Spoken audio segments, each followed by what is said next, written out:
On the 28th of March, the SNP's Hamza Yusuf was voted First Minister of Scotland by the Scottish Parliament. This little-known 37-year-old MSP replaced the omnipresent Nicola Sturgeon, who resigned due to the controversy over the illegal and immoral gender bill.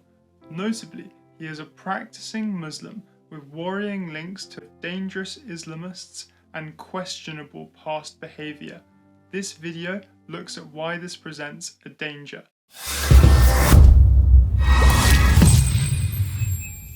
Hamza Yusuf, from the outside, is every inch the liberal, socially progressive, typical SNP politician. He supported trans activists' Scottish gender bill. He supported the Hate Crime Act, criminalising stirring up racial or sexual hatred. He stated he doesn't use his faith as the basis of legislation, but this outward image he presents conceals worrying behaviour, associations, and the difficult position the fundamentals of Islam, his professed religion, put him in. Let's see some examples. Hamza used to run the Scottish Islamic Foundation, set up in 2008 and dissolved in 2013, with his cousin Osama Saeed. This same SIF was designated an entry-level Islamist group in 2010 by the Quilliam Foundation, which warned many members supported creating a single Islamic state with Sharia as state law. This label seems to have been borne out, as early on Hamza brought Islamic extremists to meet senior Scottish politicians. One of them, Mohammed Sawalha, was a Hamas terrorist commander.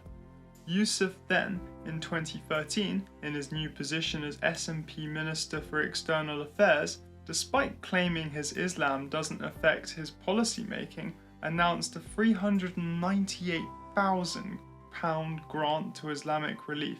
This organisation is linked to the Muslim Brotherhood and has an appalling history of anti-Semitism.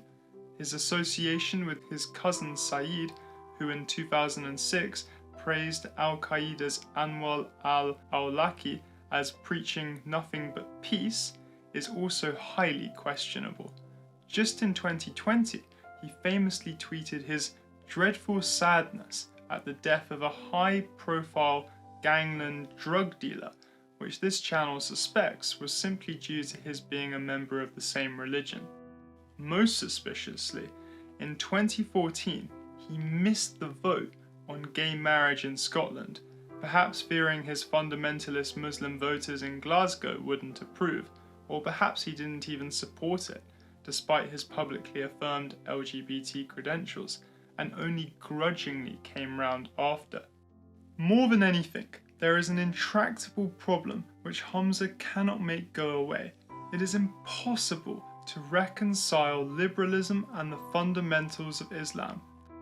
The Quran simply does not permit it. This makes his position as a guardian of gay and women's rights extremely weak and vulnerable to backsliding, because Muslim fundamentalists can point to clear, unambiguous verses in the Quran and question why he isn't following them. Indeed, many have done so already. Take Hamza's declaration that he supports equal rights for women. Verse 434 in the Quran states, "Men are the protectors of women because of the greater preference that God has given to some of them. Admonish women who disobey God's laws. Do not sleep with them and beat them."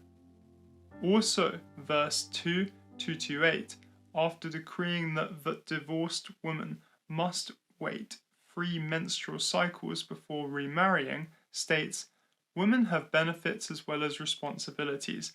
Men have a status above women." These two verses show Islam states women are not equal to men. Hamza, therefore, if he truly believes in Islam, clearly cannot convincingly claim to support feminism. Nor can he convincingly claim to support gay rights, since the Quran unequivocally condemns homosexuality in verse 781, which sees a prophet, Lot, scolding his people for their wickedness.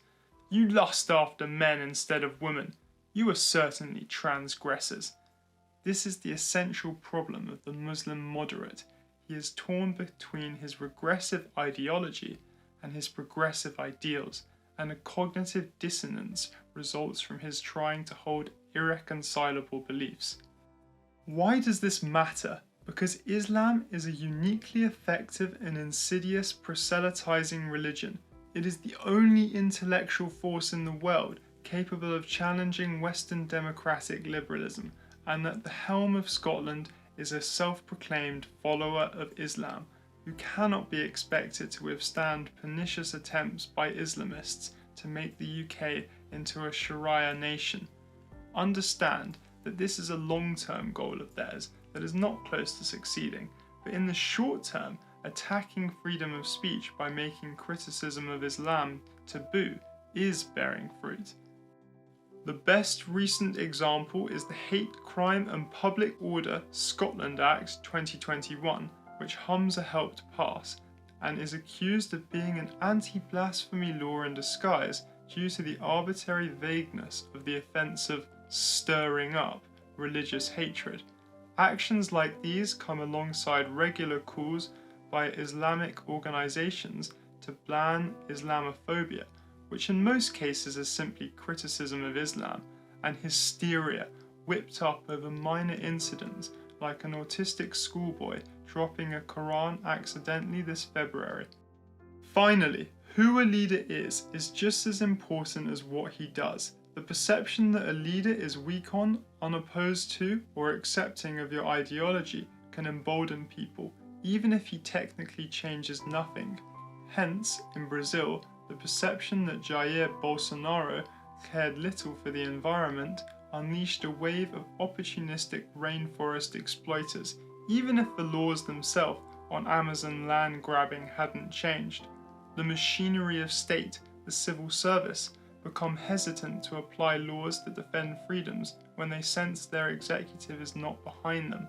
In short, Hamza Yusuf, in the position of First Minister, could embolden Scottish Islamists and weaken resistance to them at the same time, all when the shaky economy and global situation is undermining support for liberal democracy worldwide.